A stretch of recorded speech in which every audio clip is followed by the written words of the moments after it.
It's Dr. Drill here. I'm going to give you guys a quick period of instruction on an unfortunate condition called carpal tunnel syndrome.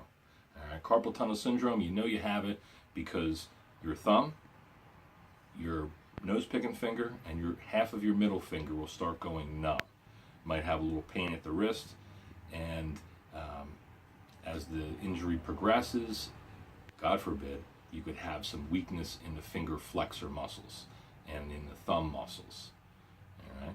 So I want to educate you a little bit on the anatomy of the carpal tunnel. I do have a friend that's unfortunately dealing with this right now, and so he's been on my mind, and I want to help everybody make sense of the condition, because a lot of folks come in with we're all a lot of seated workers out there, a lot of people doing repetitive motions, so that can cause problems in the carpal tunnel.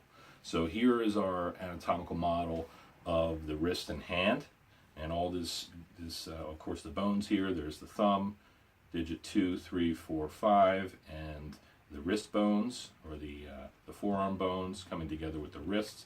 Beneath this gray, or not gray, like a tan rubberized stuff, which are a bunch of ligaments that hold bones together, there are the carpals. All right, so there are eight carpals, 9 carpals, something like that. These little balls that are shaped in very neatly together in 2 rows. All right, so that is the bony anatomy of the wrist and hand.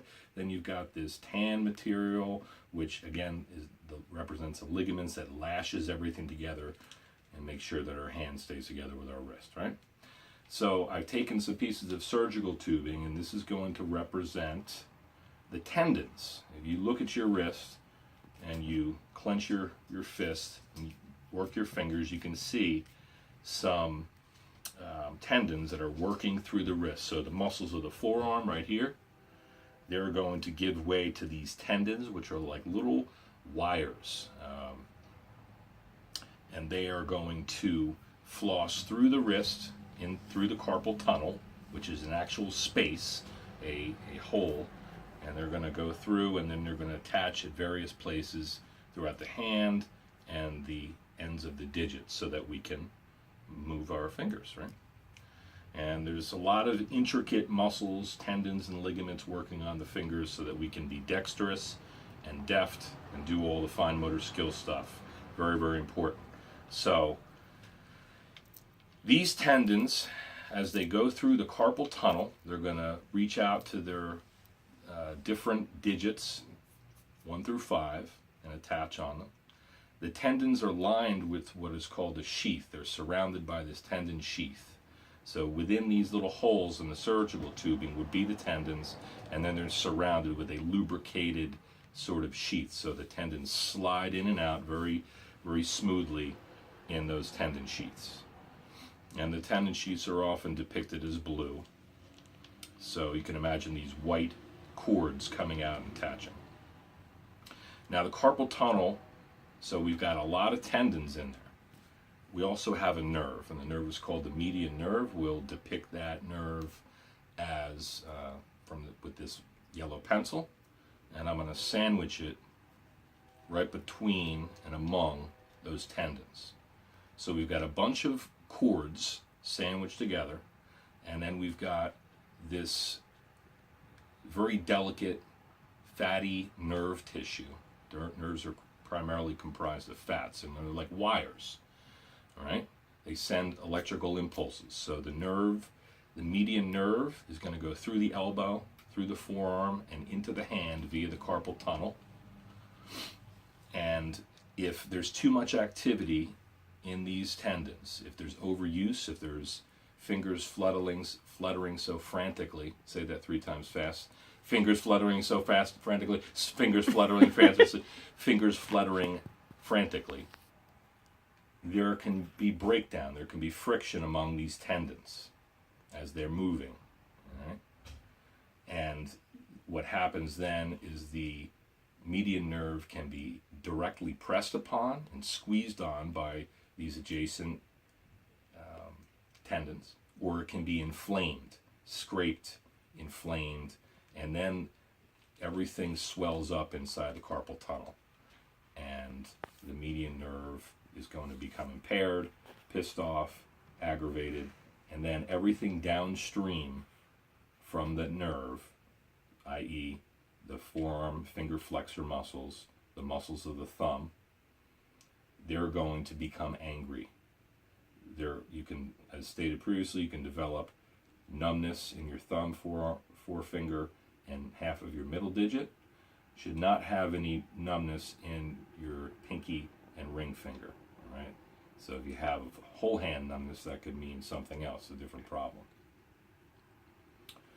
All right. So that's the anatomy of it. Now there's something called that creates the sealing of the carpal tunnel, and it's called the flexor retinaculum. And it's a big word for basically this ligament that holds all this down, as it flosses through the wrist. The flexor retinaculum is when individuals will have carpal tunnel to the point where they need to get a surgical correction. The surgeon will go in and just create a little space, will actually cut this ligament so that these tendons they have more room to breathe, to function. Right? That takes the pressure off. And this can actually be quite a lifesaver. Can be a very helpful procedure. It's got a good success rate. Other options, conservative options, you can ice it, brace it.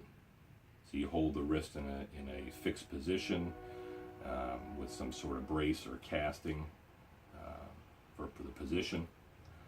You can also perform stretches and exercise, take some ibuprofen, an anti-inflammatory, or a procedure, a little cortisone injection. Here are some tests that can help you determine whether or not you have carpal tunnel syndrome. The prayer sign, you put the palms together and squeeze like that. And there's another one called Phelan's test, where you put the back of your hands together and come down. And both of those, they squeeze that area. They challenge the carpal tunnel. So if you have a positive test there, you'd have pain, you'd have maybe an increase in your numbness. It wouldn't feel good. Some stretches you can do at home to prevent carpal tunnel. First of all, you got to work with your ergonomics. So you need to stretch. If you're doing a lot of computer work, you get your head forward, your shoulders rounded, and your fingers fluttering so frantically. All right, you need to stretch out. Here's the first stretch: the forearm and finger flexor stretch, and like such, and extend the wrist, extend the elbow. You'll feel a good stretch right in here. Hold it for 30 seconds. Non-painful stretch will help you, right? Then you can come underneath the palm, and you can grab your thumb and just gently let the weight of your arm stretch that out. Apply a little pressure, you'll be stretching the muscles that the nerve powers, the muscles of the thumb, right? So, number 1, number 2, and then lastly, the sock monster stretch. You're going to take your thumb, put it on your index finger, stretch the wrist, and extend the elbow. And I'll feel a really good stretch on the other side right here. All right. So those are some things, some stretches that everybody should be doing with all the computer work and phone manipulation we're doing. All right, so carpal tunnel syndrome can be managed conservatively. There's the anatomy. This is a condition that affects so many people in our seated world, our seated workforce. And so those are some strategies you can use at home and at work. And I want my friend to make a full recovery and finish my friggin' graphics.